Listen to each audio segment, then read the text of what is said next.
ನಮಸ್ತೆ ವೀಕ್ಷಕರೇ, ಸರ್ವೇ ಜನ ಸುಖಿನೋ ಭವಂತು. ಈ ಆಧಾರದಡಿಯಲ್ಲಿ ಹಿಂದುತ್ವ, ಸನಾತನ, ಧಾರ್ಮಿಕ ಚಿಂತನೆಗಳ ಬಗ್ಗೆ ವಿಶೇಷವಾಗಿ ಮಾತನಾಡಲಿಕ್ಕೆ ನಮ್ಮ ಜೊತೆ ಒಬ್ಬ ವಿಶೇಷ ಅತಿಥಿ ನಮ್ಮ ಜೊತೆಗಿದ್ದಾರೆ. BS ರಾಘವೇಂದ್ರ ಭಟ್ರು ಸರ್, ಕಾರ್ಯಕ್ರಮಕ್ಕೆ ಸ್ವಾಗತ. ನಮಸ್ಕಾರ. ಮೊದಲಿಗೆ ಈ ಸಮಾಜದ ಸ್ವಾಸ್ಥ್ಯ ಕಾಪಾಡುವಲ್ಲಿ ಧಾರ್ಮಿಕ ಚಿಂತನೆ ಅಡಿಯಲ್ಲಿ ಬ್ರಾಹ್ಮಣರ ಕೊಡುಗೆ ಈ ಹಿಂದೂ ಸಮಾಜಕ್ಕೆ ಏನು? ಎಲ್ರಿಗೂ ನಮಸ್ಕಾರ. ಹಿಂದೂ ಸಮಾಜಕ್ಕೆ ಬ್ರಾಹ್ಮಣರ ಕೊಡುಗೆ ಅಂತ ಹೇಳುವ ವಿಚಾರಧಾರೆ ಇದೆಯಲ್ಲ, ಅದು ಬಹಳ ವಿಶಾಲವಾದಂಥ ವಿಚಾರ. ಯಾಕೆಂದರೆ ಹಿಂದೂ ಸಮಾಜ ಇದು ಸನಾತನ ಧರ್ಮ. ಹಿಂದೂ ಅಂತ ಹೇಳೋದು ಶಬ್ದ ಅಲ್ಲ, ಸನಾತನ ಧರ್ಮ, ಸನಾತನ ಹಿಂದೂ ಧರ್ಮ ಅಂತಲೂ ಹೇಳ್ತಾರೆ. ಸನಾತನ ಧರ್ಮಕ್ಕೆ ಆದಿಯೂ ಅಂತ್ಯವೂ ಇಲ್ಲದೆ ಇರತಕ್ಕಂಥ ಒಂದು ಧರ್ಮ ಅದು. ಯಾವಾಗ ಸನಾತನ ಧರ್ಮ ಹುಟ್ಕೊಳ್ತು ಅಂತಲೂ ಇಲ್ಲ, ಇದಕ್ಕೆ ಅಂತ್ಯವೂ ಸನಾತನ ಧರ್ಮಕ್ಕಿಲ್ಲ. ಭಾಳ ವಿಶಾಲವಾದಂಥ ಅರ್ಥ ಸನಾತನ ಧರ್ಮಕ್ಕೆ ಇರುವಂಥದ್ದು. ಅದು ಬಹಳ ದೊಡ್ಡ ಮಟ್ಟದ ಚರ್ಚೆ ಆಗ್ತದೆ ಅದಕ್ಕೆ ಆ ವಿಚಾರಧಾರಲ್ಲೇ ಹೋದರೆ. ಇಲ್ಲಿ ಸನಾತನ ಧರ್ಮ ಅಥವಾ ಹಿಂದುತ್ವಕ್ಕೆ ಬ್ರಾಹ್ಮಣರ ಕೊಡುಗೆ ಏನು, ಬ್ರಾಹ್ಮಣ್ಯದ ಕೊಡುಗೆ ಏನು ಅನ್ನುವಂಥ ಪ್ರಶ್ನೆ ನೀವು ಕೇಳಬೇಕು ಅಂತಂದರೆ ನೋಡಿ, ಇವಾಗ ಹಿಂದೂ ಧರ್ಮ ಇರೋದು ಅಥವಾ ಸನಾತನ ಧರ್ಮ ಇರೋದು, ಅದರ ಮೂಲವೇ ವೇದ. ಸನಾತನ ಧರ್ಮಕ್ಕೆ ಆಧಾರ ಏನು ಅಥವಾ ಹಿಂದೂ ಧರ್ಮಕ್ಕೆ ಆಧಾರ ಏನು, ಅದರ ಧರ್ಮ ಗ್ರಂಥ ಏನು, ಅದಕ್ಕೆ ಪುಸ್ತಕದಲ್ಲಿ ಏನಿದೆ ಅನ್ನುವಂಥ ವಿಚಾರಧಾರೆಗಳನ್ನು ಕೇಳಿದ್ರೆ ನಮ್ಮ ವೇದ, ಉಪನಿಷತ್ತು, ನಮ್ಮ ಭಗವದ್ಗೀತೆ, ನಮ್ಮ ಭಾಗವತ, ನಮ್ಮ ರಾಮಾಯಣ, ಮಹಾಭಾರತ ಇದೇ ನಮ್ಮ ಸನಾತನ ಧರ್ಮದ ಮೂಲ. ವೇದವೇ ಮೂಲ, ವೇದವೇ ಆಧಾರ ಧರ್ಮಕ್ಕೆ. ಇಂತಹ ವೇದ ಪರಂಪರೆಯನ್ನು ಬ್ರಾಹ್ಮಣ ಸಮಾಜ ಅನಾದಿ ಕಾಲದಿಂದನೂ ಪೋಷಿಸ್ಕೊಂಡು ಬಂದಿದೆ. ವೇದ ಪರಂಪರೆಯನ್ನು ಮಠ ಪರಂಪರೆಯ ಅಡಿಯಲ್ಲಿ ವೇದ ಪಾಠಶಾಲೆಗಳ ಮುಖಾಂತರವಾಗಿ ವೇದ ಪರಂಪರೆಯನ್ನು ತಂದು, ವೇದ ಎಲ್ಲಿ ತನಕ ಇರ್ತದೋ ಅಲ್ಲಿ ತನಕ ಸನಾತನ ಧರ್ಮ ಇರ್ತದೆ. ವೇದಕ್ಕೆ ಸಾವಿಲ್ಲ, ಸನಾತನ ಧರ್ಮಕ್ಕೂ ಸಾವಿಲ್ಲ, ಅದೇ ಮೂಲ. ಹಾಗಾಗಿ ಈ ವೇದ ಪರಂಪರೆಯನ್ನು, ಶಾಸ್ತ್ರವನ್ನು ಮತ್ತು ಪುರಾಣವನ್ನು, ಉಪನಿಷತ್ತುಗಳನ್ನು ಇದೆಲ್ಲವನ್ನೂ ಬ್ರಾಹ್ಮಣ ಸಮಾಜ ಸಹಸ್ರಾರು ವರ್ಷಗಳಿಂದ ಪೋಷಿಸ್ಕೊಂಡು ಬಂದಿದೆ. ಇವತ್ತು ಸಮಾಜದಲ್ಲಿ ನಮ್ಮ ಶಾಸ್ತ್ರಗಳನ್ನಾಗಿರ್ಬೋದು, ನಮ್ಮ ಬೋಧನೆಗಳನ್ನಾಗಿರ್ಬೋದು ಎಲ್ಲವನ್ನು ಎಲ್ಲ ಹಿಂದೂಗಳಿಗೂ ಸಮನಾಗಿ ಮೂರ್ತಿ ಪೂಜೆಯಿಂದ ಹಿಡಿದು ಯಜ್ಞ ಹವನ ಹೋಮಗಳು ಮತ್ತು ಎಲ್ಲದಕ್ಕೂ ಸಹ ಸನಾತನ ಧರ್ಮದ ಎಲ್ಲ ಧರ್ಮಿಷ್ಠರಿಗೂ ಯಾವುದೇ ಭೇದ ಭಾವಗಳನ್ನು ಇಲ್ಲದೆ ನಮ್ಮ ಪರಂಪರೆಯನ್ನು ಪೋಷಿಸ್ಕೊಂಡು ಬಂದಿದೆ ಯಾವುದು ಬ್ರಾಹ್ಮಣ ಸಮಾಜ. ಹಾಗಾಗಿ ಇವತ್ತು ಬ್ರಾಹ್ಮಣ ಸಮಾಜದ ಮೇಲೆ ಬೇರೆ ಬೇರೆ ವಿಚಾರಗಳನ್ನು ಇಟ್ಕೊಂಡು, ಹಿಂದುತ್ವದ ವಿಚಾರಗಳನ್ನು ಇಟ್ಕೊಂಡು ಬ್ರಾಹ್ಮಣರನ್ನೇ ಒಂದು ರೀತಿಯಾಗಿ ದೂಷಿಸ್ಕೊಂಡು ಸಹ ಬರ್ತಾ ಇದೆ. ಅದು ತಪ್ಪು ಅಂತ ನಮ್ಮ ಅಭಿಪ್ರಾಯ. ಬ್ರಾಹ್ಮಣರಲ್ಲೂ ಅಥವಾ ಅವರ ಆಚರಣೆಯಲ್ಲೂ ತಪ್ಪಿರಲೂಬಹುದು. ಯಾಕಂತಂದರೆ ಕೆಲವು ತಾರತಮ್ಯಗಳು, ಪಂಕ್ತಿಭೇದ ಇಂಥವೆಲ್ಲ ನಡೆದಾಗ ಸಹಜವಾಗಿ ಸಮಾಜದಲ್ಲಿ ಒಂದು ತಪ್ಪು ಕಲ್ಪನೆ ಬಂದ್ಬಿಡುತ್ತೆ. ಬ್ರಾಹ್ಮಣರು ನಮ್ಮನ್ನೆಲ್ಲೋ ದೂರ ಇಡ್ತಾ ಇದ್ದಾರೆ. ಇಲ್ಲ, ಇದು ತಪ್ಪು ಕಲ್ಪನೆ. ಅಂದರೆ ಬರೀ ಬ್ರಾಹ್ಮಣರೇ ಇಲ್ಲ, ನೋಡಿ, ನೀವು ಹೇಳಿರೋ ಮಾತು ಖಂಡಿತವಾಗಿ ಸತ್ಯವಾಗಿದೆ. ಇದು ತಪ್ಪು ಕಲ್ಪನೆ. ನೋಡಿ, ನಾವು ಏನೇ ಮಾಡಿದ್ರು ಸರ್ವೇ ಜನಾಃ ಸುಖಿನೋ ಭವಂತು ಅಂತ ಹೇಳ್ತೇವೆ. ಇಲ್ಲಿ ನಾವು ಯಾವುದೇ ಜಾತಿ ಹೇಳೋದಿಲ್ಲಲ್ಲ. ಸರ್ವೇ ಜನಾಃ ಸುಖಿನೋ ಭವಂತು ಅಂತ ಹೇಳಿದಾಗ ನಾವೇನಾದ್ರು ಜಾತಿ ಹೇಳಿದ್ದೀವ, ಧರ್ಮ ಹೇಳಿದ್ದೀವ? ಅದೂ ಇಲ್ಲ. ಧರ್ಮಕ್ಕೆ ಮೀರಿದಂತಹ ಶಬ್ದ ಅದು. ಹಿಂದೂ ಧರ್ಮೀಯರಿಗೆ ಮಾತ್ರ ಅಲ್ಲ, ನಮ್ಮ ಮಣ್ಣಿನಲ್ಲಿ ಬದುಕಿದಂಥ ಎಲ್ಲ ಪ್ರಾಣಿ ಪಕ್ಷಿಗಳಿಂದ ಹಿಡಿದು ಎಲ್ಲ ಮನುಷ್ಯರಿಗೂ ಸಹ ಸರ್ವೇ ಜನಾಃ ಸುಖಿನೋ ಭವಂತು ಅನ್ನುವಂಥ ಶಬ್ದವನ್ನು ನಾವು ಯಾವುದೇ ದೇವತಾ ಕಾರ್ಯವನ್ನು ಮಾಡುವಾಗ ವಿಶಾಲವಾದಂತಹ ಅರ್ಥವನ್ನು ಇಟ್ಕೊಂಡೇ ಮಾಡ್ತೇವೆ. ಯಾವುದೇ ಒಬ್ಬ ವ್ಯಕ್ತಿಗಾಗಲಿ, ಒಂದು ಧರ್ಮಕ್ಕಾಗಲಿ, ಒಂದು ಜಾತಿಗಾಗಲಿ ಇಟ್ಕೊಂಡು ನಮ್ಮ ಯಾವುದೇ ವೇದ ಪರಂಪರೆಯೂ ಹೇಳಲಿಲ್ಲ. ಆದರೆ ಇವತ್ತಿನ ವ್ಯವಸ್ಥೆಯೊಳಗೆ ಆ ರೀತಿಯಾದಂಥ ಒಂದು ತಪ್ಪು ಕಲ್ಪನೆ ಮೂಡಿದೆ. ಮತ್ತು ಈ ಮಡಿವಂತಿಕೆ ಆಗಿರ್ಬೋದು, ನೀವು ಹೇಳಿದಂಥ ಕೆಲವೊಂದಷ್ಟು ಸಮಾನತೆ ವಿಚಾರದಲ್ಲಿ ಖಂಡಿತವಾಗಿ ಹಿಂದಿನ ಸಾವಿರಾರು ವರ್ಷದ ಹಿಂದೆ ಏನು ನಮ್ಮ ಪದ್ಧತಿಗಳಿತ್ತು ಅದು ಖಂಡಿತವಾಗಿ ಇವತ್ತಿಲ್ಲ. ನಾನು ಅದನ್ನು ಒಪ್ಕೊಳ್ತೇನೆ. ಖಂಡಿತವಾಗಿ 1000 ವರ್ಷದ ಹಿಂದೆ ಬಹಳ ಆ ಮಡಿವಂತಿಕೆ ಆಗಿರ್ಬೋದು, ಬೇರೆ ಬೇರೆ ವಿಚಾರದಲ್ಲಿ ಸಮಾಜದಲ್ಲಿ ತಾರತಮ್ಯ ಇತ್ತು. ಜಾತಿ ಪದ್ಧತಿಯ ವ್ಯವಸ್ಥೆಯು ಬಹಳ ಆಳವಾಗಿತ್ತು.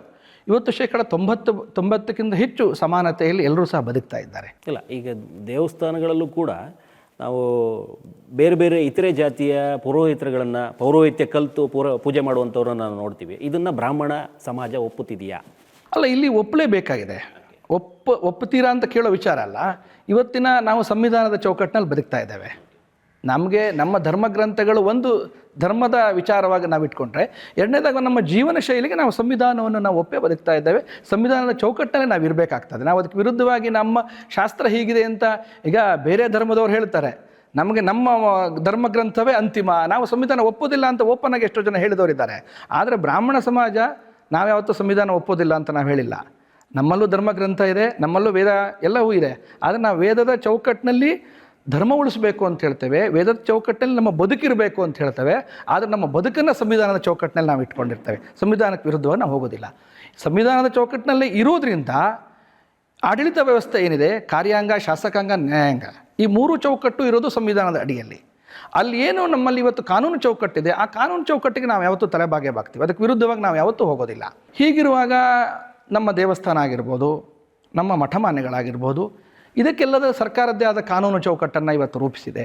ಆ ಕಾನೂನು ಚೌಕಟ್ಟಿಗೆ ನಾವು ಒಪ್ತೀವಿ. ಈಗ ನೀವು ಹೇಳಿದಾಗೆ ಮುಜರಾಯಿ ದೇವಸ್ಥಾನಗಳು, ಇದೆಷ್ಟೋ ಜನಕ್ಕೆ ಗೊತ್ತಿಲ್ಲ.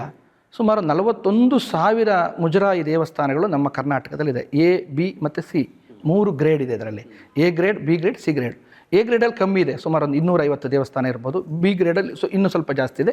ಸಿ ಗ್ರೇಡ್ ದೇವಸ್ಥಾನಗಳು ಭಾಳಷ್ಟು ಜಾಸ್ತಿ ಇದೆ. ಅಂದರೆ ಆರ್ಥಿಕವಾಗಿ ಸಂಕಷ್ಟದಲ್ಲಿರ್ತಕ್ಕಂಥ ಹಳ್ಳಿಗಳಲ್ಲಿರ್ತಕ್ಕಂಥ ದೇವಸ್ಥಾನ.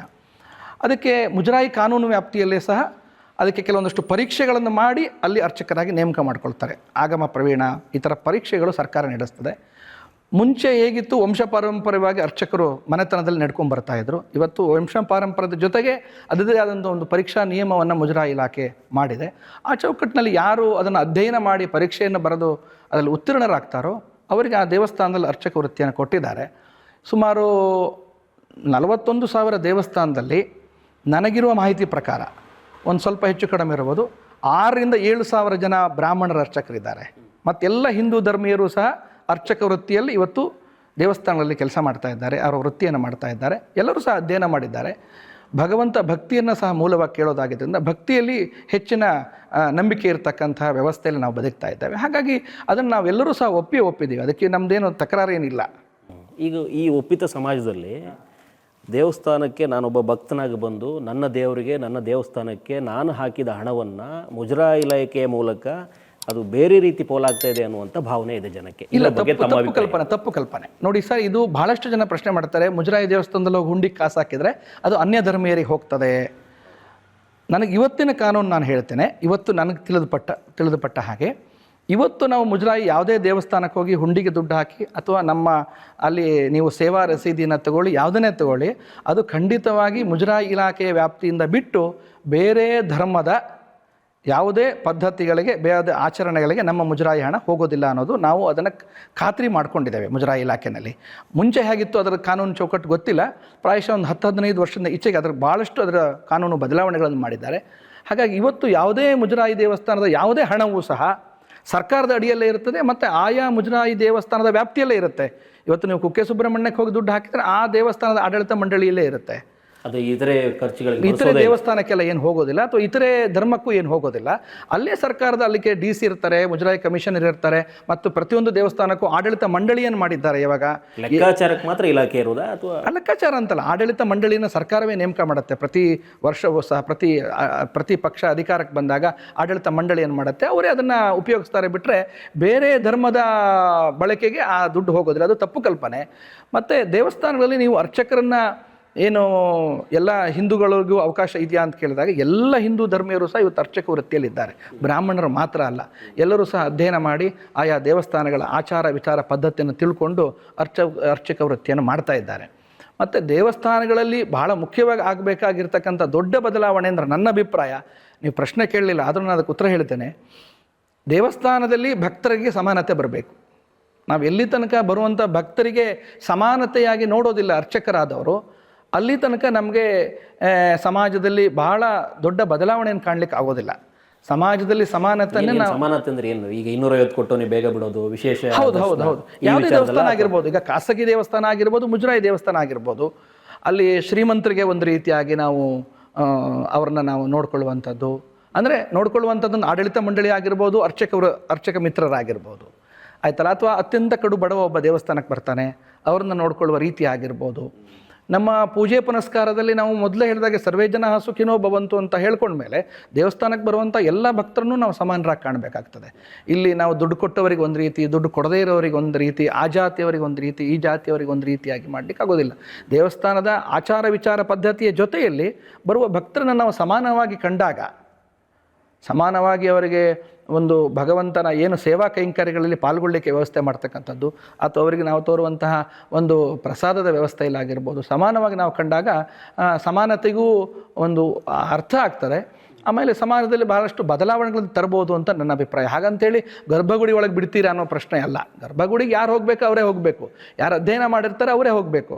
ಇವಾಗ ಯಾವುದೇ ಜಾತಿಯ ಅರ್ಚಕರಿರಲಿ, ಅವ್ರನ್ನ ಬಿಟ್ಟು ಅರ್ಚಕರು ವಿನಃ ಬೇರೆಯವರು ಗರ್ಭಗುಡಿಗೆ ನಾವು ವಸ್ತ್ರ ಸಂಹಿತೆಯನ್ನು ಬಿಟ್ಟು ಪ್ಯಾಂಟು ಶರ್ಟ್ ಹಾಕ್ಕೊಂಡು ನಾನು ಗರ್ಭಗುಡಿಗೆ ಹೋಗ್ತೀನಿ ಏನಾಗುತ್ತೆ ಅನ್ನೋ ಪ್ರಶ್ನೆ ಕೇಳಬಾರ್ದು, ಆಯ್ತಲ್ಲ. ಅಲ್ಲಿ ಪದ್ಧತಿ ಏನಿದೆ ಆ ಪದ್ಧತಿಗೆ ಅನುಸಾರವಾಗಿ ಪೂಜೆ ಪುನಸ್ಕಾರಗಳನ್ನು ಇಡಬೇಕು. ಭಕ್ತರನ್ನ ನಾವು ಸಮಾನವಾಗಿ ಕಂಡಾಗ ನಮ್ಮಲ್ಲಿ ಖಂಡಿತವಾಗಿ ಸಮಾನತೆಗೆ ಒಂದು ಅರ್ಥ ಬರುತ್ತೆ ಅಂತ ನನ್ನ ಅಭಿಪ್ರಾಯ. ಇನ್ನೊಂದು, ಈ ದೇವಸ್ಥಾನಗಳಲ್ಲಿ ವಸ್ತ್ರ ಸಂಹಿತೆ ತಗೊಂಬಂದರು. ಕೆಲವು ದೇವಸ್ಥಾನಗಳಲ್ಲಿ ಬರಿ ಮೈಯಲ್ಲಿ ಗಂಡಸು ಒಳಗಡೆ ಬರುವಂಥದ್ದು, ಕೆಲವರಿಗೆ ಅದು ಇಷ್ಟನೇ ಇರಲ್ಲ. ಈಗ ನೀವು ಜೀನ್ಸ್ ಪ್ಯಾಂಟ್ ಹಾಕಬೇಡಿ ಅಂತೇಳಿ, ಟೀ ಶರ್ಟ್ ಹಾಕೊಂಡು ಒಳಗಡೆ ಬರಬೇಡಿ ಅಂತೇಳಿ, ಅದ್ರ ಬಗ್ಗೆ ಓಕೆ ಒಂದಿದೆ. ಕೆಲವರಿಗೆ ಬರಿ ಮೈಯಲ್ಲಿ ಗಂಡಸಾದರೂ ಕೂಡ ಬರಿ ಮೈಯಲ್ಲಿ ಒಳಗಡೆ ಅವನಿಗೂ ಒಂಥರ ಮುಜುಗರ ಇರುತ್ತೆ. ಇಲ್ಲಿ ಹಂಗೆ ಬರ್ರಿ ಅಂತ ಅಲ್ಲ, ಬರೀ ಮೈಯಲ್ಲ, ಪ್ಯಾಂಟು ಶರ್ಟು ಹಾಕ್ಕೊಂಡು ಬರ್ತಕ್ಕಂಥದ್ದು ಏನೊಂದು ಪದ್ಧತಿ ಇದೆ, ಅದು ನಮ್ಮ ಸನಾತನ ಧರ್ಮದ ನಮ್ಮ ಪೂಜಾ ಕೈಂಕರ್ಯಗಳಲ್ಲಿ ಬರ್ತಕ್ಕಂಥ ವಸ್ತ್ರ ಸಂಹಿತೆ ಅಲ್ಲ. ಈಗ ನೀವು ನಿಮ್ಮ ಮನೆಯಲ್ಲಿ ಮದುವೆ ಮಾಡ್ತೀರಿ, ಗೃಹ ಪ್ರವೇಶ ಮಾಡ್ತೀರಿ, ಹೋಮ ಹವನ ಮಾಡ್ತೀರಿ, ನೀವು ಹೇಗೆ ಪ್ಯಾಂಟು ಶರ್ಟ್ ಹಾಕೊಂಡು ಕೂತ್ಕೊಳ್ಳಿಕ್ಕೆ ಆಗತ್ತಾ? ಆಗಲ್ಲ. ಇಲ್ಲಿ ಸಂಪ್ರದಾಯಗಳು ಏನಿದೆ ನಮ್ಮ ದೇಶದಲ್ಲಿ, ಆಯಾ ಪ್ರಾಂತ್ಯದಲ್ಲಿ ಒಂದೊಂದು ಸಂಪ್ರದಾಯ ಇದೆ. ಈಗ ನೀವು ಉತ್ತರ ಭಾರತಕ್ಕೆ ಹೋದರೆ ಅಲ್ಲಿ ಪ್ಯಾಂಟು ಶರ್ಟ್ ಹಾಕ್ಕೊಂಡೇ ಕೂತ್ಕೋತಾರೆ. ನೀವು ಉತ್ತರ ಭಾರತದ ದೇವಸ್ಥಾನಗಳಿಗೆ ಹೋಗಿ, ಅಥವಾ ಉತ್ತರ ಭಾರತ ದೇವಸ್ಥಾನದ ಅರ್ಚಕರನ್ನು ನೋಡಿ, ಅವರು ಜುಬ್ಬ ಪೈಜಾಮ ಹಾಕ್ಕೊಂಡು ಶರ್ಟ್ ಹಾಕ್ಕೊಂಡು ಕೂತ್ಕೊಂಡಿರ್ತಾರೆ. ಎಷ್ಟೋ ಕಡೆ ನೀವು ನೋಡಿರ್ತೀರ ದೇವಸ್ಥಾನಕ್ಕೆ ಉತ್ತರ ಭಾರತಕ್ಕೆ ಹೋದಾಗ. ಅದು ಸಂಪ್ರದಾಯಗಳು ಮತ್ತು ಶಾಸ್ತ್ರಗಳೇನಿರುತ್ತೆ ಅದು ಭಾಳಷ್ಟು ಪ್ರಾಂತ್ಯಗಳಲ್ಲಿ ಬದಲಾವಣೆಗಳಿದೆ. ಅದಕ್ಕೆ ನಾವು ಆಯಾ ಪ್ರಾಂತ್ಯದ ಸಂಪ್ರದಾಯಕ್ಕೆ ಅನುಗುಣವಾಗಿ ನಾವು ಹೊಂದ್ಕೊಳ್ಬೇಕಾಗ್ತದೆ. ಇಲ್ಲಿ ನೀವು ಪ್ಯಾಂಟು ಶರ್ಟು ತೆಗೆದು ಪಂಚೆ ಮತ್ತು ಶಲ್ಯವನ್ನು ಹೊದ್ಕೊಳ್ಬೇಕು ಅಂತ ಹೇಳಿದ್ದಾರೆ ಹೊರತು ಏನೂ ಹಾಕದೆ ಮೇಲೆ ಇದಾಗಿ ಬರಬೇಕು ಅಂತೇನಿಲ್ಲ. ಈ ಥರ ಶಲ್ಯ ಇರುತ್ತೆ, ಅದನ್ನು ಹೊದ್ಕೊಂಡು ಬರಬೇಕಾಗತ್ತೆ ದೇವಸ್ಥಾನಕ್ಕೆ ಬರ್ತಕ್ಕಂಥವ್ರು. ಅದು ನಮ್ಮ ಒಂದು ಭಕ್ತಿಗಾಗಿ ಅದನ್ನು ರೂಪಿಸಿದ್ದಾರೆ ವಿನಃ ಅದರಲ್ಲೇನು ಗೊಂದಲ ಇಲ್ಲ. ಅದು ಮಾಡೋದು ತಪ್ಪಲ್ಲ, ಅದು ಹಾಗೆ ಇರಬೇಕು. ಈಗ ನೀವು ಯಾವುದೇ ದೇವಸ್ಥಾನಕ್ಕೆ ಹೋಗಿ ನಾವು ಆ ಕ್ಷೇತ್ರದ ಪದ್ಧತಿಗೆ ನಾವು ಹೊಂದ್ಕೊಳ್ಬೇಕು. ನಾನು ಹೀಗೆ ಬರ್ತೇನೆ ಅಂತ ಹೇಳಲಿಕ್ಕಿಲ್ಲ. ಆ ಕ್ಷೇತ್ರದ ಮಡಿ ಆಗಿರ್ಬೋದು, ಆ ಕ್ಷೇತ್ರದ ಆಚಾರ ವಿಚಾರ ಆಗಿರ್ಬೋದು, ಅದಕ್ಕೆ ನಾವು ಹೊಂದ್ಕೊಂಡೇ ಹೋಗಬೇಕಾಗತ್ತೆ. ಅದಕ್ಕೆ ನಾವು ವಿರುದ್ಧವಾಗಿ ಹೋಗಬಾರ್ದು ಯಾವತ್ತೂ. ಬ್ರಾಹ್ಮಣರು ದೇವಸ್ಥಾನಗಳ ಆಡಳಿತ ವ್ಯವಸ್ಥೆಯಲ್ಲಿದ್ದಾಗ ಪೂಜಾ ಕೈಂಕರ್ಯದ ಜೊತೆಗೆ ಧರ್ಮದ ಅಭಿವೃದ್ಧಿಗೆ ದೇವಸ್ಥಾನದ ಚೌಕಟ್ಟಲ್ಲಿ ಏನು ಮಾಡಬಹುದು? ನೋಡಿ, ಇವಾಗ ನಮ್ಮ ಸನಾತನ ಧರ್ಮಕ್ಕೆ ಒಂದು ರೀತಿಯಾಗಿ ಎಲ್ಲಿ ಸ್ಕೂಲ್ ಅಂತ ಕೇಳಿದ್ರೆ ದೇವಸ್ಥಾನ. ಧರ್ಮ ಬೋಧನೆ ಎಲ್ಲ ಆಗಬೇಕು, ಶಾಲೆಗಳಲ್ಲಿ ಇಲ್ಲ. ಇವತ್ತು ದೇವಸ್ಥಾನ, ಮಠಮಾನ್ಯಗಳು. ಇವತ್ತು ನಮ್ಮ ಮಠಮಾನ್ಯಗಳ ಕೊಡುಗೆ ಅಪಾರವಾಗಿದೆ. ಮಠಮಾನ್ಯಗಳಿಂದನೇ, ದೇವಸ್ಥಾನಗಳಿಂದನೇ ಧರ್ಮ ಉಳಿದಿದೆ, ಮುಂದೆ ಧರ್ಮ ಉಳಿಯುತ್ತೆ. ಎಲ್ಲಿ ತನಕ ಮಠಮಾನ್ಯಗಳು ದೇವಸ್ಥಾನ ನಮ್ಮ ಜಗತ್ತಿನಲ್ಲಿ ಇರ್ತದೋ ಅಲ್ಲಿ ತನಕ ನಮ್ಮ ಹಿಂದೂ ಧರ್ಮಕ್ಕೆ ಏನೂ ಆಗೋದಿಲ್ಲ. ಎಷ್ಟೇ ದಾಳಿ ಆಗಲಿ, ಮೊಘಲರು ದಾಳಿ ಮಾಡಲಿ, ಬ್ರಿಟಿಷರು ದಾಳಿ ಮಾಡಲಿ, ಯಾವುದೇ ಅನ್ಯ ಧರ್ಮೀಯರು ನಮ್ಮ ಮೇಲೆ ದಾಳಿ ಮಾಡಿದ್ರೂ ಏನೂ ಮಾಡಲಿಕ್ಕಾಗೋದಿಲ್ಲ. ಯಾಕೆ ಕೇಳಿದ್ರೆ ನಮ್ಮ ವೇದ ಪರಂಪರೆ ಅಷ್ಟು ಗಟ್ಟಿಯಾಗಿದೆ, ಅದನ್ನೇನು ಮಾಡಲಿಕ್ಕಾಗೋದಿಲ್ಲ. ಇಲ್ಲಿ ನಾನು ಏನು ಹೇಳಲಿಕ್ಕೆ ಬಯಸ್ತೇನೆ ಅಂತಂದರೆ, ನಮ್ಮ ಶಿಕ್ಷಣ ಪದ್ಧತಿಯಲ್ಲಿ ಮುಂಚೆ ನಮ್ಮ ಧರ್ಮವನ್ನು ಬೋಧಿಸುವಂಥ ವ್ಯವಸ್ಥೆ ಇತ್ತು. ಈಗ ಒಂದು 50 ವರ್ಷದ ಮುಂಚೆ ಅಥವಾ ಬ್ರಿಟಿಷರ ಆಳ್ವಿಕೆ ಕಾಲದಲ್ಲಿ ನಮ್ಮ ಶಿಕ್ಷಣ ವ್ಯವಸ್ಥೆಯಲ್ಲಿ, ಶಾಲಾ ಕಾಲೇಜುಗಳಲ್ಲಿ ಅಥವಾ ಶಾಲೆಗಳಲ್ಲಿ ನಮ್ಮ ಸನಾತನ ಧರ್ಮಕ್ಕೆ ಸಂಬಂಧಪಟ್ಟಂಥ ಬೋಧನೆಗಳು ಇತ್ತು, ಭಾಳ ಜಾಸ್ತಿ ಇತ್ತು. ನಾವೆಲ್ಲ ಶಾಲೆಗೆ ಹೋಗುವಾಗ ನಮಗೆ ಮಾಸ, ಪಕ್ಷ, ತಿಥಿ, ಯೋಗ, ಕರ್ಣ, ಚೈತ್ರ, ವೈಶಾಖ, ಹಬ್ಬ ಹರಿದಿನಗಳ ಆಚರಣೆ ಅನ್ನೋದನ್ನು ಬೋಧಿಸ್ತಾ ಇದ್ದರು. ಹೌದಲ್ವಾ? ಇದು ವಾಸ್ತವ ವಿಚಾರ, ಹಿಂದಿತ್ತು. ಇವತ್ತು ಏನಾಗಿದೆ, ಎಜುಕೇಷನ್ ಸಿಸ್ಟಮ್ ಎಲ್ಲ ಕ್ರಿಶ್ಚಿಯನೀಕರಣ ಆಗ್ತಾ ಇದೆ. ಖಾಸಗಿ ಶಿಕ್ಷಣ ಸಂಸ್ಥೆಗಳೆಲ್ಲ 50%ಕ್ಕೂ ಹೆಚ್ಚು ಅವರ ಪಾಲಾಗಿದೆ. ನಮ್ಮ ಮಠಮಾನ್ಯಗಳು ಎಲ್ಲಿ ಶಿಕ್ಷಣ ವ್ಯವಸ್ಥೆಗೆ ಹೆಚ್ಚು ಆದ್ಯತೆ ಕೊಡುತ್ತೆ, ಆಗ ಧರ್ಮಕ್ಕೆ ಒಂದು ಬಲ ಬರುತ್ತೆ. ಕೊಡ್ತಿಲ್ಲ, ಕೊಡಬೇಕು. ಯಾವುದೇ ಮಠಮಾನ್ಯಗಳಾಗಿರಲಿ ಆಯಾ ಪ್ರಾಂತ್ಯದಲ್ಲಿ ಶಿಕ್ಷಣ ವ್ಯವಸ್ಥೆಗೆ ಹೆಚ್ಚು ಒತ್ತು ಕೊಡಬೇಕು. ಯಾವುದೇ ಮಠ ಆಗಿರಲಿ ಹೆಚ್ಚು ಒತ್ತು ಕೊಟ್ಟು ಅಲ್ಲಿ ಧರ್ಮ ಬೋಧನೆ, ಶಿಕ್ಷಣ, ಚಿಕ್ಕ ಮಕ್ಕಳು ಬೆಳೆಯುವ ಮಕ್ಕಳಿಗೇ ನಾವು ಧರ್ಮ ಬೋಧನೆಯನ್ನು ಮಾಡಬೇಕು. ಧರ್ಮ ಬೋಧನೆ ಅಂದರೆ ನಾವು ಸಂವಿಧಾನಕ್ಕೆ ವಿರುದ್ಧವಾದ ಧರ್ಮ ಬೋಧನೆ ಅಲ್ಲ. ನಮ್ಮ ಧರ್ಮ, ಸನಾತನ ಧರ್ಮವನ್ನು ಯಾರು ಪಾಲಿಸ್ತಾರೆ ಅದೊಂದು ಜೀವನ ಶೈಲಿ, ಅದೊಂದು ಪದ್ಧತಿ. ನಾನು ಹೀಗೆ ಬದುಕಬೇಕು. ಯಾರು ಧರ್ಮದಲ್ಲಿ ಹೆಚ್ಚು ನಂಬಿಕೆಯನ್ನು ಇಟ್ಕೊಳ್ತಾರೆ, ಯಾರು ದೈವದ ಮೇಲೆ ಹೆಚ್ಚು ನಂಬಿಕೆಯನ್ನು ಇಟ್ಕೊಳ್ತಾರೆ, ಯಾರು ಶಾಸ್ತ್ರ ಪುರಾಣಗಳನ್ನು, ನೀವು ಭಗವದ್ಗೀತೆಯಲ್ಲಿ ಯಾರು ಓಡ್ತೀರಿ, ನೀವು ಧರ್ಮಕ್ಕೆ ವಿರುದ್ಧವಾದಂಥ ಕೆಲಸ, ದೇಶಕ್ಕೆ ವಿರುದ್ಧವಾದ ಕೆಲಸ ಮಾಡೋದೇ ಇಲ್ಲ. ಇದು ನಂಬಿಕೆ ಅಂತ ಹೇಳಿದ್ರಿ. ನನಗೆ ಒಂದು ದೇವಸ್ಥಾನ ಅಥವಾ ಒಂದು ಮಠಮಾನ್ಯ, ಒಬ್ಬ ಹಿಂದೂ ಆಗಿ ಒಂದು ತುಂಬ ಅಪಾರವಾದ ನಂಬಿಕೆ ಇಟ್ಕೊಂಡಿರ್ತೀನಿ. ಆ ದೇವಸ್ಥಾನದ ಅಥವಾ ದೇವಸ್ಥಾನದ ಅರ್ಚಕರು ಯಾವುದೋ ಒಂದು ಅನೈತಿಕ ವಿಚಾರದಲ್ಲಿ ತಗಲಾಕೊಳ್ಳುವಂಥದ್ದು, ಅಥವಾ ಯಾವುದೋ ಮಠಾಧಿಪತಿ ಏನೋ ಒಂದು ಅನೈತಿಕ ವಿಚಾರದಲ್ಲಿ ತಗಲಾಕೊಳ್ಳುವಂಥದ್ದು, ಇಂಥವೆಲ್ಲ ಆದಾಗ ಆ ಧಾರ್ಮಿಕ ಭಾವನೆಗೆ ಧಕ್ಕೆ ಬರಲ್ವಾ? ಅಥವಾ ಆತನ ನಂಬಿಕೆಗೆ ಒಂದು ಪೆಟ್ಟಲ್ವಾ ಇದು? ಅಲ್ಲ ನೋಡಿ, ಯಾರು ತಪ್ಪು ಮಾಡಿದರೂ ತಪ್ಪೇ, ಗೊತ್ತಾಯ್ತಲ್ಲ. ತಪ್ಪನ್ನು ನಾವು ಯಾರು ಮಾಡಿದ್ರು ಸಮರ್ಸ್ಕೊಳ್ಳಿಕ್ಕೆ ಬರೋದಿಲ್ಲ. ಅದು ಬ್ರಾಹ್ಮಣ ಆಗಿರಲಿ, ಅರ್ಚಕರಾಗಿರಲಿ, ಬೇರೆ ಯಾರೇ ಆಗಿರಲಿ. ನಾನು ಯಾರು ನೀವು ಹೇಳಿದಾಗೆ ನಾನು ಹೆಸರನ್ನು ಉಲ್ಲೇಖ ಮಾಡಲಿಕ್ಕೆ ಹೋಗೋದಿಲ್ಲ. ಯಾರು ತಪ್ಪು ಮಾಡಿದ್ರು ತಪ್ಪೇ. ನೋಡಿ, ಬ್ರಾಹ್ಮಣ ಅಂತಂದರೆ ಹೀಗೆ ಬದುಕಬೇಕು ಅಂತಿದೆ. ಈಗ ಅರ್ಚಕರು ಹೀಗೆ ಇರಬೇಕು ಅಂತಿದೆ. ಬ್ರಾಹ್ಮಣ ಹೀಗೆ ಅದೊಂದು ಬದುಕು. ಬ್ರಾಹ್ಮಣ ಅನ್ನೋದು ಜಾತಿ ಅಲ್ಲ, ನಮ್ಮದೊಂದು ವರ್ಣ ಅದು. ನೀವು ಇಡೀ ಸಮಾಜ ಬ್ರಾಹ್ಮಣರನ್ನು ನೋಡುವ ದೃಷ್ಟಿ ಬೇರೆ ಇರ್ತದೆ. ನೀವು ಮಡಿವಂತಿಕೆ ಅಂತೀರಿ, ನಾನು ಮಡಿವಂತಿಕೆ ಅಂತ ಹೇಳಲ್ಲ. ನಮ್ಮ ಜೀವನ ಶೈಲಿ ಹಾಗೆ, ಪದ್ಧತಿ, ನಮ್ಮ ಜೀವನ. ಬ್ರಾಹ್ಮಣರು ಹೀಗೆ ಇರಬೇಕು. ಬ್ರಾಹ್ಮಣರು ಬೇರೆ ರೀತಿ ಆದರೆ ನೀವು ಅವ್ರನ್ನ ಬ್ರಾಹ್ಮಣ ಅಂತ ನೀವು ಹೇಳೋದೇ ಇಲ್ಲ. ಹಾಗಿದಾರ ಅನ್ನೋದೇ ಪ್ರಶ್ನೆ ಈಗ. ಇಲ್ಲ, ಹಾಗಿರಬೇಕು ಅಂತ ಎಲ್ಲ ಸಂಘ ಸಂಸ್ಥೆಗಳ ಪ್ರಯತ್ನ. ಇವತ್ತು ಯಾವುದೇ ಬ್ರಾಹ್ಮಣ ಸಂಘ ಸಂಸ್ಥೆಗಳಲ್ಲಿ ಅವರೆಲ್ಲರೂ ನಾವು ಬೋಧನೆ ಮಾಡೋದು ಅದನ್ನೇ, ಬ್ರಾಹ್ಮಣ್ಯನ ಉಳಿಸಿ. ಬ್ರಾಹ್ಮಣ್ಯ ಅಂತಂದರೆ ಸನಾತನ ಧರ್ಮ. ಹಾಗಾಗಿ ನಾವು ಹಾಗೆ ಬದುಕಬೇಕು ಅಂತ ನಮಗೆ ಶಾಸ್ತ್ರಕಾರರು, ಋಷಿ ಮುನಿಗಳು ಹೇಳಿದ್ದಾರೆ. ನಮಗೆ ಮಠಕ್ಕೆ ಹೋದರೂ ಅದನ್ನೇ ಹೇಳ್ತಾರೆ. ಹಾಗಿರುವ ನಾವು ಹಾಗೆ ಬದುಕಬೇಕು. ಹಾಗೆ ಬದುಕಲಿಲ್ಲ ಅಂದರೆ ಅದು ಅವರನ್ನು ನಾವು ಬ್ರಾಹ್ಮಣ ಅಂತ ಹೇಳಲಿಕ್ಕೂ ಆಗೋದಿಲ್ಲ. ಹಾಗಾಗಿ ಅವರು ಮಾಡಿದ್ರು ತಪ್ಪೇ. ಯಾವುದೇ ಅರ್ಚಕರಾಗಿರಲಿ, ಪುರೋಹಿತರಾಗಿರಲಿ, ಬ್ರಾಹ್ಮಣನಾಗಿರಲಿ, ಅವನು ಧರ್ಮಕ್ಕೆ ವಿರುದ್ಧವಾಗಿ ಹೋದರೆ, ನಮ್ಮ ಆಚಾರಕ್ಕೆ ವಿರುದ್ಧವಾಗಿ ಹೋದರೆ, ವೈದಿಕ ಪರಂಪರೆಗೆ ವಿರುದ್ಧವಾಗಿ ಹೋದರೆ ಅವನು ಮಾಡಿದ್ರು ತಪ್ಪೇ. ಅದನ್ನು ನಾವು ಒಪ್ಕೊಳ್ಳಿಕ್ಕೆ ಆಗೋದಿಲ್ಲ. ಆದರೆ 100ಕ್ಕೆ 100 ಎಲ್ಲರೂ ಸರಿ ಇದ್ದಾರೆ, ಎಲ್ಲರೂ ಸರಿಯಾಗಿ ನಡೀತಾ ಇದೆ ಇವತ್ತಿನ ವ್ಯವಸ್ಥೆಯಲ್ಲಿ ಅಂತ ನನ್ನ ವಾದವೂ ಅಲ್ಲ. ತಪ್ಪುಗಳಿದ್ದರೆ ಖಂಡಿತವಾಗಿ ಹಿರಿಯರಿಂದ, ಮಠಮಾನ್ಯಗಳಿಂದ ಅದನ್ನು ಸರಿ ಮಾಡ್ಕೊಂಡು ಹೋಗುವಂಥ ಕೆಲಸವೂ ಆಗಬೇಕಾಗಿದೆ. ಇದ್ರ ಮಧ್ಯದಲ್ಲಿ ಈಗ ನೀವು ಮಠಮಾನ್ಯಗಳನ್ನು ಸರಿಪಡಿಸೋದಕ್ಕೆ ಬ್ರಾಹ್ಮಣ ಅಭಿವೃದ್ಧಿ ಸಂಘ ಇದೆ, ಬ್ರಾಹ್ಮಣ ಮಹಾಸಭಾ ಇದೆ. ಮಠಮಾನ್ಯಗಳನ್ನು ಸರಿಪಡಿಸುವಂಥ ಜವಾಬ್ದಾರಿ ಯಾವ ಸಂಘದ್ದು ಅಲ್ಲ. ಬ್ರಾಹ್ಮಣ ದೇವಸ್ಥಾನದ ಪುರೋಹಿತರುಗಳನ್ನ ಇಲ್ಲ, ಇಲ್ಲಿ ಏನಂದರೆ ಮಠಮಾನ್ಯಗಳು ನಮ್ಮ ಗುರು ಪರಂಪರೆ, ಮಠ ಪರಂಪರೆ ಏನಿದೆ ಅವರ ಜೊತೆಯಲ್ಲಿ ನಾವಿದ್ದೇವೆ, ಅವರ ಮಾರ್ಗದರ್ಶನದಲ್ಲಿ ನಾವಿದ್ದೇವೆ. ಇತರೆ ಮಠಗಳು ಇದ್ದಾವೆ. ಹೌದೌದು, ಇತರೆ ಮಠ ನಾನು ಹೇಳೋದಿಲ್ಲ. ಆದರೆ ಬ್ರಾಹ್ಮಣ ಮಠಗಳೇನಿದ್ದಾವೆ ಇವತ್ತು, ನಮ್ಮ ತ್ರಿಮತಸ್ಥರ ಯತಿ ಪರಂಪರೆ ಏನಿದೆ ಅವರ ಮಾರ್ಗದರ್ಶನದಲ್ಲೇ ನಾವೆಲ್ಲ ಬ್ರಾಹ್ಮಣರ ತ್ರಿಮತಸ್ಥರು ಮತ್ತು ಎಲ್ಲ ಬ್ರಾಹ್ಮಣ ಸಂಘ ಸಂಸ್ಥೆಗಳು ಸಹ ನಾವು ಅವರ ಮಾರ್ಗದರ್ಶನದಲ್ಲಿ ಇರ್ತವೆ. ಅವರು ಯಾವ ರೀತಿ ಮಾರ್ಗದರ್ಶನ ಕೊಡ್ತಾರೆ? ಇಡೀ ಹಿಂದೂ ಸಮಾಜವನ್ನು ಒಟ್ಟಾಗಿ ತೊಗೊಂಡೋಗಿ ಬ್ರಾಹ್ಮಣ್ಯವನ್ನು ಉಳಿಸಿ, ಧರ್ಮವನ್ನು ಉಳಿಸಿ ಎನ್ನುವ ಬೋಧನೆಯೇ ಎಲ್ಲ ಮಠ ಪರಂಪರೆಯೂ ಮಾಡೋದು. ಇವತ್ತು ಯಾರು ಮಠ ಪರಂಪರೆಯವರು ನಾವು ಜಾತಿ ಇಟ್ಕೊಂಡು ಬೇರೆಯವ್ರನ್ನ ಬರಬೇಡಿ, ನೀವು ಹಾಗಿರಬೇಕು, ನೀವು ಹೀಗಿರಬೇಕು ಅಂತ ಇವತ್ತಿನ ವ್ಯವಸ್ಥೆಯಲ್ಲಿ ಯಾವ ಮಠವೂ ಹೇಳೋದಿಲ್ಲ. ಎಲ್ಲರನ್ನೂ ಸಮಾನವಾಗಿ ಮಠ ಪರಂಪರೆ ಕರ್ಕೊಂಡು ಹೋಗ್ತಿದೆ. ಈ ಬ್ರಾಹ್ಮಣ ಸಮಾಜ ನಾವು ಧರ್ಮಕ್ಕೆ ತುಂಬ ಅಂಟ್ಕೊಂಡಿರ್ತೇವೆ ಅಂತ ಬೇರೆಯವರು ಅಂದ್ಕೊಳ್ತಾರೆ. ನಮ್ಮ ಜವಾಬ್ದಾರಿ ಏನಿದೆ ಗೊತ್ತಾ? ಇಡೀ ಹಿಂದೂ ಸಮಾಜಕ್ಕೆ ಧರ್ಮ ಬೋಧನೆ ಮಾಡುವ ಜವಾಬ್ದಾರಿ ಬ್ರಾಹ್ಮಣರದ್ದು. ನೀವು ಉದಾಹರಣೆಗೆ ಈಗ ದೇವಸ್ಥಾನಕ್ಕೆ ಹೋಗ್ತೀರಿ, ನೀವು ಶಾಸ್ತ್ರ ಕೇಳ್ತೀರಿ, ಪೂಜೆ ವಿಚಾರ ಕೇಳ್ತೀರಿ. ಯಾರು ಹೇಳಬೇಕು? ಬ್ರಾಹ್ಮಣರು ಹೇಳಬೇಕು. ಬ್ರಾಹ್ಮಣರು ಅಧ್ಯಯನ ಮಾಡಿರಬೇಕು, ವೇದವನ್ನು ಕಲ್ತಿರಬೇಕು. ನೀವು ಸಹ ಕಲ್ತವ್ರ ಹತ್ರ ಕೇಳಕ್ಕೆ ಹೋಗ್ತೀರಿ. ಈಗ ಆಸ್ಪತ್ರೆಗೆ ಹೋಗ್ತೀರಿ, ಅಲ್ಲಿ ಬೇರೆ ಬೇರೆ ನರ್ಸ್ ಇರ್ತಾರೆ, ಬೇರೆ ಎಲ್ಲ ಇರ್ತಾರೆ. ನೀವು ಡಾಕ್ಟ್ರೇ ಬೇಕು ನಿಮಗೆ, ಅಲ್ವೇ ಹೇಳಿ? ಅವ್ರ ಹತ್ರ. ಹಾಗೆ ನಮ್ಮ ಹಿಂದೂ ಧರ್ಮದ ಆಚಾರ ವಿಚಾರ ಪದ್ಧತಿಗಳನ್ನು ತಿಳ್ಕೊಳ್ಬೇಕಾದ್ರೆ ಬ್ರಾಹ್ಮಣರು ಅಧ್ಯಯನ ಮಾಡಿರ್ತಾರೆ ಅಂತ ನೀವು ಬ್ರಾಹ್ಮಣರಿಗೆ ಗೌರವ ಕೊಡ್ತೀರಿ. ಹಾಗಾಗಿ ಬ್ರಾಹ್ಮಣ ಅಧ್ಯಯನ ಮಾಡಬೇಕು, ವೇದ ಅಧ್ಯಯನ ಮಾಡಬೇಕು, ಶಾಸ್ತ್ರ ಅಧ್ಯಯನ ಲೌಕಿಕ ಶಿಕ್ಷಣ ಜೊತೆಗೆ ಇದೆಲ್ಲವನ್ನು ಕಲ್ತ್ರೆ ಮಾತ್ರ ಬ್ರಾಹ್ಮಣರಿಗೆ ಒಂದು ಗೌರವ ಇರುತ್ತೆ. ಮೊದಲಿಗೆ ನನಗೆ ಗೊತ್ತಿದ್ದಂಗೆ ಈಗ ತ್ರೈಮತಸ್ಥರು ಏನು ಅಂತ ಅಂದ್ಕೊಂಡಿದ್ದೀರಿ, ನೀವೇನು ಆಚರಣೆಯಲ್ಲಿ ಇಟ್ಕೊಂಡಿದ್ದೀರಿ, ನಾವೆಲ್ಲ ಒಂದೇ ಅನ್ನೋದು ಬ್ರಾಹ್ಮಣರಲ್ಲೇ ಮೊದಲು ಬಂದರೆ ಎಲ್ಲೋ ಒಂದು ಕಡೆ ಸನಾತನಕ್ಕೆ ಬಲ ಬರ್ಬೋದಾ? ಇಲ್ಲ, ಅದಿದೆ. ಅದರಲ್ಲಿ ನಮ್ಮಲ್ಲಿ ನೋಡಿ, ತ್ರಿಮತಸ್ಥರು ಅಂತ ನೀವೇನು ಹೇಳ್ತೀರಿ, ಶಂಕರಾಚಾರ್ಯರು, ಮಧ್ವಾಚಾರ್ಯರು, ರಾಮಾನುಜಾಚಾರ್ಯರು.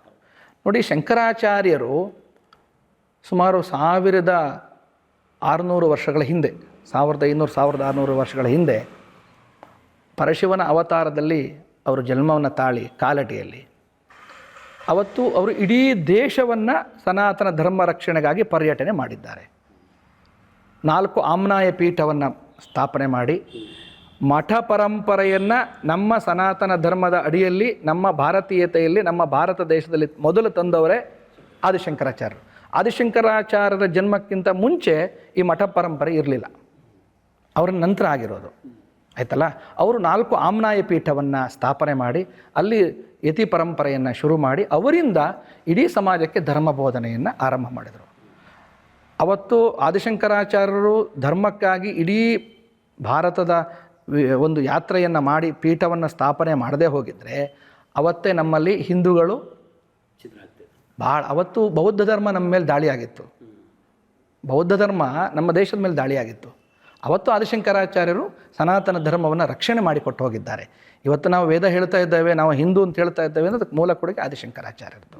ಇವತ್ತು ಶಂಕರಾಚಾರ್ಯರ ಮೇಲೆ ಅದು ಕೆಲವೊಂದು ದಾಳಿಗಳಾಗ್ತವೆ. ಹಾಗಲ್ಲ, ಈಗ ಆದಿಶಂಕರಾಚಾರ್ಯರು, ನಂತರ ಮಧ್ವಾಚಾರ್ಯರು, ದ್ವೈತ ಅದ್ವೈತ ಮತ್ತು ವಿಶಿಷ್ಟಾದ್ವೈತ, ಅಂದರೆ ಎಲ್ಲರೂ ಒಂದೊಂದು ತತ್ವ ಸಿದ್ಧಾಂತವನ್ನು ಸನಾತನ ಧರ್ಮದಲ್ಲಿ ವ್ಯಾಖ್ಯಾನವಾಗಿ ಕೊಟ್ಟಿದ್ದಾರೆ. ಯಾವುದೂ ತಪ್ಪಲ್ಲ, ಅದೆಲ್ಲವೂ ಸರಿಯಾಗಿದೆ. ರಾಮಾನುಜಾಚಾರ್ಯರು ಸಮಾನತೆ ಅಂತಂದರು. ನಾವೇನು ಇವತ್ತು ಸಮಾನತೆಯನ್ನು ನಾವು ಮಾತಾಡ್ತಾ ಇದ್ದೇವೆ, ಸಮಾನತೆಯನ್ನು 106 ವರ್ಷಗಳ ಹಿಂದೆ ಆ ರಾಮಾನುಜಾಚಾರ್ಯರು ಸಮಾಜಕ್ಕೆ ಕೊಟ್ಟೋಗಿದ್ದಾರೆ. ಎಲ್ಲರನ್ನೂ ಸಮಾನವಾಗಿ ನೋಡಬೇಕು, ಎಲ್ಲ ಮಾನವರು ಒಂದೇ ಅನ್ನುವಂಥ ವ್ಯಾಖ್ಯಾನವನ್ನು ಅಂದೇ ಕೊಟ್ಟೋಗಿದ್ದಾರೆ. ನಿಮ್ಮಲ್ಲಿ ಸಮಾನತೆ ಇದೆಯಾ? ಖಂಡಿತವಾಗಿದೆ, ಖಂಡಿತವಾಗಿ. ಆಚಾರ ವಿಚಾರಗಳ ಪದ್ಧತಿ ಬೇರೆ ಇದೆ. ನಮ್ಮಲ್ಲಿ ಸಂಪ್ರದಾಯ, ನಾನು ಮೊದಲೇ ಹೇಳಿದೆ, ಶಾಸ್ತ್ರ ಸಂಪ್ರದಾಯಗಳು. ನಮ್ಮಲ್ಲಿ ಸಂಪ್ರದಾಯಗಳ ಒಂದು ವಿಭಿನ್ನತೆ ಇದೆ, ಅದಕ್ಕೆ ಬೇರೆ ಬೇರೆ ವ್ಯಾಖ್ಯಾನಗಳಿದ್ದಾವೆ. ಬಿಟ್ಟರೆ ನಾವು ತ್ರಿಮತಸ್ಥ ಬ್ರಾಹ್ಮಣರು ಎಲ್ಲರೂ ಸಹ ಒಟ್ಟಾಗಿದ್ದೇವೆ, ಒಗ್ಗಟ್ಟಾಗಿದ್ದೇವೆ. ನಮ್ಮ ಋಷಿ ಪರಂಪರೆ ಆಗಿರ್ಬೋದು, ನಮ್ಮ ವೈದಿಕ ಪರಂಪರೆ ಏನು ಹೇಳಿದೆ ಆ ಪ್ರಕಾರವಾಗಿ ಮಠಮಾನ್ಯಗಳು ನಡ್ಕೊಂಡು ಬರ್ತಾ ಇದೆ. ಇವತ್ತು ಸಹ ಅದರ ಜೊತೆಯಲ್ಲಿ ಬಂದಿದೆ. ಇಡೀ ಹಿಂದೂ ಸಮಾಜಕ್ಕೆ ಮಠ ಪರಂಪರೆಯಿಂದ ಒಂದು ಬೋಧನೆ ಆಗ್ತಾ ಇದೆ. ಒಂದು ಒಳಿತಾಗುವಂಥ ಎಲ್ಲ ಕೈಂಕರ್ಯ ಎಲ್ಲ ಮಠಗಳಿಂದ ಖಂಡಿತವಾಗಿ ಆಗ್ತಾ ಇದೆ. 3 ಮತಸ್ಥರು ಏನು ಆಚರಣೆಯಲ್ಲಿದ್ದೀರಿ, ಇವರೆಲ್ಲರೂ ಒಗ್ಗೂಡುವಂಥ ಪ್ರಯತ್ನಗಳು ನಡೀತವ? ಅಂದರೆ ಒಂದು ಕಡೆ ಸೇರುವಂಥದ್ದು ವಾರ್ಷಿಕವಾಗಾದರೂ ಸನಾತನ ವಿಚಾರವಾಗಿ ಖಂಡಿತ ಸೇರ್ತೇವೆ. ಸೇರಿದ್ದಿದೆಯಾ? ನಾವು ನೋಡಿ, ಈಗ ಅಖಿಲ ಕರ್ನಾಟಕ ಬ್ರಾಹ್ಮಣ ಮಹಾಸಭೆ ಇದೆ. ಇದು ಸುಮಾರೊಂದು 51 ವರ್ಷ ಆಗಿದೆ ಈಗ ಸ್ಥಾಪನೆ ಆಗಿ. ಅಲ್ಲೆಲ್ಲ ತ್ರಿಮತಸ್ಥರು ನಾವಿದ್ದೇವೆ. ತ್ರಿಮತಸ್ಥ ಬ್ರಾಹ್ಮಣರು ಸಹ ಒಗ್ಗಟ್ಟಾಗಿ ಬ್ರಾಹ್ಮಣ ಸಂಘದಲ್ಲಿ ಸಮಾಜದ ಒಳಿತಿಗಾಗಿ, ಹಿಂದೂ ಧರ್ಮದ ಒಳಿತಿಗಾಗಿ ನಾವು ಕೆಲಸ ಮಾಡ್ತಾ ಇದ್ದೇವೆ. ಬ್ರಾಹ್ಮಣರನ್ನು ಸಂಘಟಿಸ್ತಾ ಇದ್ದೇವೆ. ಬ್ರಾಹ್ಮಣರಲ್ಲಿ ಆರ್ಥಿಕವಾಗಿ ಬಹಳ ಸಂಕಷ್ಟದಲ್ಲಿರ್ತಕ್ಕಂಥ ವ್ಯವಸ್ಥೆ ಇದೆ. ಬ್ರಾಹ್ಮಣ ಸಮಾಜದಲ್ಲಿ ಇವತ್ತು ಬಹಳಷ್ಟು 60-70% ಬ್ರಾಹ್ಮಣರು ಆರ್ಥಿಕವಾಗಿ ಬಹಳ ಕಷ್ಟದಲ್ಲಿದ್ದಾರೆ. ಅವರಿಗೆ ಧ್ವನಿಗೂಡಿಸುವಂಥ ಕೆಲಸ ಅಖಿಲ ಕರ್ನಾಟಕ ಬ್ರಾಹ್ಮಣ ಮಹಾಸಭೆ ಹಿಂದಿನಿಂದನೂ ಮಾಡ್ಕೊಂಡು ಬರ್ತಾ ಇದೆ, ಇವತ್ತು ಮಾಡ್ಕೊಂಡು ಬರ್ತಾ ಇದೆ. ಬರೀ ಅದೊಂದೇ ಅಲ್ಲ, ನಮ್ಮ ಅಖಿಲ ಕರ್ನಾಟಕ ಬ್ರಾಹ್ಮಣ ಮಹಾಸಭೆಯ ಘೋಷವಾಕ್ಯವೇ ಸ್ವಾವಲಂಬನೆ, ಸಂಘಟನೆ ಮತ್ತು ಸಂಸ್ಕಾರ. ಈ 3 ಘೋಷವಾಕ್ಯ ಇದೆ. ಈ ಸಂಸ್ಕಾರ ಅನ್ನುವಂಥ ಘೋಷವಾಕ್ಯ ಬಹಳ ಪ್ರಮುಖವಾಗಿಟ್ಕೊಂಡು ನಾವು ಸಮಾಜದಲ್ಲಿ ಏನು ಬ್ರಾಹ್ಮಣ್ಯದ ಸಂಸ್ಕಾರ, ನೀವು ಬ್ರಾಹ್ಮಣ ಅಂದರೆ ಏನು ಅಂತ ಕೇಳಿದ್ರಲ್ಲ, ಮೂಲ ಚೌಕಟ್ಟೆ ಸಂಸ್ಕಾರ. ಹಾಗಿಂದ ಆ ಸಂಸ್ಕಾರವನ್ನು ಬ್ರಾಹ್ಮಣ ಸಮಾಜಕ್ಕೆ ಕೊಡುವಂಥ ದೊಡ್ಡ ಕೆಲಸವನ್ನು ಅಖಿಲ ಕರ್ನಾಟಕ ಬ್ರಾಹ್ಮಣ ಮಹಾಸಭೆ ಎಲ್ಲ ಮಠಮಾನ್ಯಗಳ ಮಾರ್ಗದರ್ಶನದೊಂದಿಗೆ ಮಾಡ್ತಾ ಇದೆ. ಹಿಂದೂ ಮಾಡಿದೆ, ಈಗಲೂ ಸಹ ಇವತ್ತಿನ ವ್ಯವಸ್ಥೆಯಲ್ಲಿ ಅದು ನಡೀತಾ ಇದೆ. ಹಾಗಾಗಿ ನಾವೆಲ್ಲ ತ್ರಿಮತಸ್ಥರು ಸಹ ನಾವೆಲ್ಲರೂ ಎಲ್ಲ ಮಠಗಳಿಗೆ ಹೋಗ್ತೇವೆ. ಎಲ್ಲ ಮಠದ ಯತಿ ಪರಂಪರೆಯನ್ನು, ಗುರು ಪರಂಪರೆಯನ್ನು ನಾವು ಸಮಾನ ಗೌರವದಲ್ಲೇ ನಾವು ಬ್ರಾಹ್ಮಣರು ಕಾಣ್ತೇವೆ. ಅಲ್ಲಿ ಯಾವುದು ಭೇದ ಭಾವಗಳಿಲ್ಲ. ನಮ್ಮ ತತ್ವಗಳಲ್ಲಿ ಭಿನ್ನತೆ ಇದೆ. ನಾನು ಹೇಳಿದ್ನಲ್ಲ, ದ್ವೈತಾದ್ವೈತ ವಿಚಾರಧಾರೆ, ಆ ವಿಚಾರಧಾರೆ ಅಂತ್ಯವಾಗಿ ಸನಾತನ ಧರ್ಮವೇ. ಅದರಲ್ಲೇನು ವ್ಯತ್ಯಾಸ ಇಲ್ಲ. ಓಕೆ, ಈಗ ಸನಾತನ ಹಿಂದೂ ಧರ್ಮ ಅಂತ ನಾವು ಒಂದು ಜನರಿಗೆ ತೋರಿಸ್ತಾ ಇರಬೇಕಾದ್ರೆ, ಸನಾತನದಡಿಯಲ್ಲಿ ಎಲ್ಲರನ್ನೂ ಕರ್ಕೊಂಡು ಹೋಗಬೇಕು ಅನ್ನೋ ಒಮ್ಮತ ಇರಬೇಕಾದ್ರೆ, ಈ ಜಾತಿ ವ್ಯವಸ್ಥೆಯನ್ನು ಚಾಲ್ತಿಯಲ್ಲಿ ಇಡೋದು ಎಷ್ಟು ಸಮ್ಮತ? ನೋಡಿ, ಜಾತಿ ವ್ಯವಸ್ಥೆ ಚಾಲ್ತಿಯಲ್ಲಿ ಬ್ರಾಹ್ಮಣರು ಇಟ್ಟಿದ್ದಲ್ಲ. ಇದನ್ನು ನೀವು ಮುಖ್ಯವಾಗಿ ಗಮನಿಸಬೇಕು. ಅಥವಾ ಯಾರು ಬ್ರಾಹ್ಮಣ ಮಠಮಾನ್ಯಗಳು ಜಾತಿ ವ್ಯವಸ್ಥೆನೇ ತಂದಿಲ್ಲ. ಇವತ್ತಿನ ನಮ್ಮ ಸಂವಿಧಾನದ ಚೌಕಟ್ಟಿನಲ್ಲೇ ಜಾತಿಯನ್ನು ತೋರಿಸಿದ್ದಾರೆ, ಹೌದಲ್ವ ಹೇಳಿ? ಮೀಸಲಾತಿಯನ್ನು ತಂದಿದ್ದಾರೆ ಅಲ್ವಾ? ನಮ್ಮ ಇವತ್ತು ಶಾಸಕಾಂಗ, ಕಾರ್ಯಾಂಗ, ನ್ಯಾಯಾಂಗ ಅಂತ ಹೇಳ್ತೇವೆ. ಶಾಸಕಾಂಗ ವ್ಯವಸ್ಥೆಯಲ್ಲಿ ಇರ್ತಕ್ಕಂಥವ್ರು ಎಲ್ಲರೂ ಸಹ ಜಾತಿ ವ್ಯವಸ್ಥೆಯಲ್ಲೇ ಇವತ್ತು ನಡೀತಾ ಇರೋದಲ್ವಾ? ಅದಕ್ಕೆ ಯಾಕೆ ಬ್ರಾಹ್ಮಣರನ್ನು ದೂಷಿಸ್ತೀರಿ? ನಾವು ಬ್ರಾಹ್ಮಣರು ಎಲ್ಲದಕ್ಕೂ ಸರ್ವೇ ಜನ ಸುಖಿನೋ ಭವಂತು ಅಂತ ಹೇಳ್ತಾ ಇದ್ದೀವಲ್ಲ. ನಾವು ಬ್ರಾಹ್ಮಣರಿಗಾಗಿ ಪೂಜೆ ಮಾಡಲ್ವಲ್ಲ? ನಮ್ಮ ಮಠಮಾನ್ಯಗಳು ಎಲ್ಲರೂ ಬರ್ಬೋದಲ್ಲ? ಎಲ್ರಿಗೂ ಗುರುಗಳ ಆಶೀರ್ವಾದ ಮಾಡ್ತಾರಲ್ವಾ? ನಾವು ಬ್ರಾಹ್ಮಣರು ಎಲ್ಲರ ಮನೆಗೂ ನಾವು ಹೋಮ ಹವನವನ್ನು ಮಾಡ್ತೇವಲ್ವಾ? ಶುಭ ಅಶುಭ ಎರಡೂ ಕಾರ್ಯಗಳನ್ನು ನಾವು ಮಾಡ್ತೇವಲ್ವಾ? ಎಲ್ಲ ಸನಾತನ ಹಿಂದೂ ಧರ್ಮೀಯರ ಮನೆಯಲ್ಲೂ ಸಹ ಪೂಜಾ ಕೈಂಕರ್ಯಗಳಲ್ಲಿ ನಾವು ಪಾಲ್ಗೊಳ್ತಾ ಇದ್ದೇವಲ್ವ? ನಾವು ನಿಮ್ಮ ಮನೆಗೆ ಬರೋದಿಲ್ಲ ಅಂತ ನಾವೆಲ್ಲರೂ ಹೇಳಿದ ಉಲ್ಲೇಖ ಇದೆಯಾ? ಇಲ್ಲ. ನಾವು ಯಾವುದೇ ಜಾತಿಯ ಉಲ್ಲೇಖವನ್ನು ನಾವು ಮಾಡೋದಿಲ್ಲ. ಕೆಲವು ತಾರತಮ್ಯಗಳನ್ನ ಎತ್ತಿ ತೋರಿಸಿನೇ, ಅಂದ್ರೆ ಈಗ ಇದನ್ನು ನಾನು ಒಪ್ಪೋದೇ ಇಲ್ಲ. ತಾರತಮ್ಯ ಮಾಡ್ತಾ ಇರೋದು ಬರೀ ಬ್ರಾಹ್ಮಣರು ಮಾತ್ರ ಅಲ್ಲ, ಇಡೀ ಜಾತಿ ವ್ಯವಸ್ಥೆಯಲ್ಲಿ ತಾರತಮ್ಯ ಇದೆ. ಇದನ್ನು ಎಲ್ಲರೂ ಒಪ್ಕೊಳ್ಳೇಬೇಕು. ಬರೀ ತಾರತಮ್ಯವನ್ನು ಬ್ರಾಹ್ಮಣರು ಮಾಡ್ತಾ ಇದ್ದಾರೆ ಅಂತ ಹೇಳೋ ಮಾತ್ರ ನಾವು ಒಪ್ಪೋದೇ ಇಲ್ಲ. ಜಾತಿ ವ್ಯವಸ್ಥೆ ಹಿಂದುತ್ವಕ್ಕೆ ನೋಡಿ, ಜಾತಿ ವ್ಯವಸ್ಥೆ ಮಾಡಿರೋದು ಬ್ರಾಹ್ಮಣರಲ್ಲ. ಜಾತಿ ವ್ಯವಸ್ಥೆಯನ್ನು ಮಾಡಿರೋದು ಬ್ರಾಹ್ಮಣರಲ್ಲ. ಜಾತಿ ವ್ಯವಸ್ಥೆಗೆ ಕಾರಣೀಕರ್ತರು ಬ್ರಾಹ್ಮಣರಲ್ಲ. ಜಾತಿ ವ್ಯವಸ್ಥೆ ಇರೋದು ಬ್ರಾಹ್ಮಣರಿಂದಾಗಿ ಅಲ್ಲ. ತಪ್ಪು ಕಲ್ಪನೆಯನ್ನು ಹೊಡೆದಾಕೋ ಪ್ರಯತ್ನ ಯಾಕೆ ನಾವು ಮಾಡ್ತಾ ಇದ್ದೇವಲ್ಲ? ನಾವಿವತ್ತು ಎಲ್ಲರ ಜೊತೆಯಲ್ಲೂ ಎಲ್ಲ ವ್ಯವಸ್ಥೆಯಲ್ಲೂ ಎಲ್ಲರನ್ನೂ ನಾವು ಸಮಾನರಾಗಿ ಕಾಣ್ತಾ ಇದ್ದೇವಲ್ಲ. ಪಂಕ್ತಿ ಭೇದ ಅನ್ನುವಂಥದ್ದು ನಿಲ್ಲಿಸಬೇಕು ಅನ್ನುವಂಥದ್ದು. ಪಂಕ್ತಿ ಭೇದ ಎಲ್ಲಿದೆ? ಎಲ್ಲರಿಗೂ ಸಾರ್ವಜನಿಕವಾಗಿ ಊಟದ ವ್ಯವಸ್ಥೆ ಇದೆಯಲ್ಲ. ಸಾರ್ವಜನಿಕವಾಗಿ ಊಟದ ವ್ಯವಸ್ಥೆ ಎಲ್ಲ ಕಡೆ ಇದೆಯಲ್ಲ. ಅದನ್ನು ಪಂಕ್ತಿ ಭೇದ ಅಂತ ತಿಳ್ಕೊಳ್ಬಾರ್ದು ನೀವು. ಈಗ ಉದಾಹರಣೆಗೆ ದೇವಸ್ಥಾನದ ಅರ್ಚಕರಿದ್ದಾರೆ, ಪಂಕ್ತಿ ವ್ಯವಸ್ಥೆ ಅಂತ ಅಲ್ಲ. ನನ್ನ ಪಂಕ್ತಿ ಭೇದವಲ್ಲ, ಪಂಕ್ತಿ ವ್ಯವಸ್ಥೆಯೂ ಅಲ್ಲ. ಈಗ ಒಂದು ದೇವಸ್ಥಾನ ಅಥವಾ ಒಂದು ಮಠ, ಅಲ್ಲಿ ದೇವಸ್ಥಾನದ ಅರ್ಚಕರಿರ್ತಾರೆ, ಆಯ್ತಲ್ಲ, ಅವರಿಗೆ ಆ ಅರ್ಚಕರಾಗಿ ಆ ಗರ್ಭಗುಡಿಯಲ್ಲಿ ಪೂಜೆ ಮಾಡಬೇಕಾದ್ರೆ ಅವ್ರದ್ದೇ ಆದ ನಿಯಮ ಇರುತ್ತೆ, ಗೊತ್ತಾಯ್ತಲ್ಲ. ಅದನ್ನು ಬಿಟ್ಟು ಅವರು ಪೂಜೆ ಮಾಡಲಿಕ್ಕೆ ಅರ್ಹರಾಗಿರೋದಿಲ್ಲ. ಸೊ ಅವರ ನಿಯಮಕ್ಕೆ ಅನುಗುಣವಾದಂತಹ ಊಟದ ವ್ಯವಸ್ಥೆ ಅವರಿಗೆ ಪ್ರತ್ಯೇಕವಾಗಿರ್ಬೋದು ಎಲ್ಲರೂ ಒಂದು ಕಡೆ. ಆ ಊಟ ಎಲ್ರಿಗೂ ಬಡಿಸದೇ ಇರ್ಬೋದು, ಅವ್ರ ಜೊತೆ ಕೂರಿದೆ. ಯಾಕಂದ್ರೆ ಅವರು ಆ ಆಚಾರದಲ್ಲಿದ್ದರೆ ಮಾತ್ರ ಅವ್ರು ಗರ್ಭಗುಡಿಗೆ ಹೋಗಿ ಪೂಜೆ ಮಾಡ್ಲಿಕ್ಕೆ ಆಗತ್ತೆ. ಈಗ ದೇವಸ್ಥಾನದ ಅರ್ಚಕರು ಗರ್ಭಗುಡಿಯಲ್ಲಿ ಪೂಜೆ ಮಾಡೋರು ನಿಮ್ಮ ಜೊತೆಗೆ ಬಂದು ಹೋಟ್ಲಲ್ಲಿ ದೋಸೆ ಪಾನಿಪುರಿ ತಿನ್ಕೊಂಡು ಹೋದರೆ ಅವ್ರು ಗರ್ಭಗುಡಿಗೆ ಹೋದಾಗ ನೀವು ಯಾವ ರೀತಿ ನೋಡ್ತೀರಿ ಅವರನ್ನ? ನೀವು ಯಾವ ರೀತಿ ನೋಡ್ತೀರಿ? ನೋಡೋದು ಸರಿ ಇರೋದಿಲ್ಲ ಅಲ್ವಾ? ಏನಪ್ಪ ದೇವಸ್ಥಾನದ ಅರ್ಚಕರು ಹೋಟ್ಲಲ್ಲಿ ದೋಸೆ ತಿಂತಾ ಇದ್ರು ಅಂತ ನೀವು ಹೇಳ್ತೀರೋ ಇಲ್ವಾ? ಹಾಗಿರುವಾಗ ಆ ದೇವಸ್ಥಾನದಲ್ಲಿ ಅಥವಾ ಆ ಮಠಮಾನ್ಯಗಳಲ್ಲಿ ಅವರಿಗೆ ಪ್ರತ್ಯೇಕವಾದ ಊಟದ ವ್ಯವಸ್ಥೆ ಇರ್ತದೆ. ಅದನ್ನು ನೀವು ಪಂಕ್ತಿ ಭೇದ ಅಂತ ಹೇಳಬಾರ್ದು, ಅವ್ರು ನನ್ನ ಜೊತೆ ಕೂತ್ಕೊಂಡು ಊಟ ಮಾಡಬಾರ್ದು ಅಂತ ನೀವು ಹೇಳಬಾರ್ದು. ಅದು ಅವರ ಆಚಾರ ವಿಚಾರ ಅಷ್ಟೇ. ಬರುವಂಥ ಭಕ್ತರಿಗೆ ಎಲ್ಲರಿಗೂ ಊಟದ ವ್ಯವಸ್ಥೆ ಇದೆ. ನೀವು ಯಾವ ಧರ್ಮಕ್ಷೇತ್ರ ಕರ್ನಾಟಕದಲ್ಲಿ ಹೋಗಿದ್ದಾರೆ ಎಲ್ಲರಿಗೂ ಒಂದೇ ಪಂಕ್ತಿ. ಆ ಪಂಕ್ತಿಯಲ್ಲಿ ಊಟ ಕೂರುವಾಗ ನೀನು ಯಾವ ಜಾತಿ ಅಂತ ಕೇಳೋದಿಲ್ಲ. ಊಟ ಒಂದೇ ಪಂಕ್ತಿಯಲ್ಲಿ ಕೂರಿಸಿ ಎಲ್ಲ ಪುಣ್ಯಕ್ಷೇತ್ರಗಳಲ್ಲಿ, ನಾನು ಒಂದು 100 ಪುಣ್ಯಕ್ಷೇತ್ರಗಳನ್ನ ಕರ್ನಾಟಕದಲ್ಲಿ ಹೇಳ್ಬೋದು. ಮಧ್ಯಾಹ್ನ 11 ಗಂಟೆಗೆ ಊಟ ಶುರುವಾದ ಸಂಜೆ ತನಕ ಊಟ ಹಾಕ್ತಾರೆ.